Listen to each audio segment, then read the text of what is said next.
От 8 години се занимавам с недвижими имоти и съм забелязал различни тенденции, които в годините или в сезоните се променят. Например, този апартамент, ако беше преди 3-4 години, ще бъде много интересен за пазара, защото тогава се търсиха страшно много апартаменти, които са за ремонт. Сега обаче, ако този апартамент е ремонтиран и е в порядъка 145-155 хиляди евро, ще се купи веднага.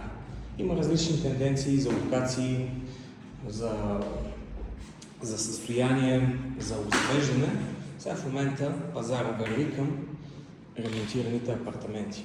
Обаче ремонтираните апартаменти, както сте се убедили и вие самите, не са никак ефтини, поради това, че труда на господата, които ги ремонтират, доста поскъпно. От 30 лева на квадратен метър плочките станаха 35-50 евро и така нататък. Обаче какво е преимуществото да имаш пък такъв апартамент, който се нуждае от ремонтни дейности? Преимуществото е, че го взимаш доста по-евтино. Сили 30-40 хиляди евро надолу. Така че да можеш да си го финансираш доста по-лесно, да имаш по-малко самоучастие и да можеш да си го ремонтираш.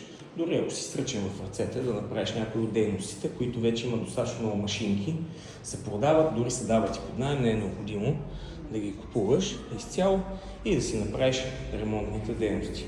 Особено за шпакловането, подови настилки, ВИК, вече всичко е измислено и е достатъчно лесно, дори без да си имал опит преди това, гледаш видеа в YouTube, без банята, не по-добре да не се рискува в банята, макар че някои хора си правят и банята, но подовите настилки, ВИК-то вече има достатъчно информация как да си го направите и да си спестите парите. Така че апартамент в центъра за тези пари, а и на тази локация си е сравнително рядкост. Ако си сръчен в ръцете, ела, го виж и го направи така, че да струва вече не 125, а 185.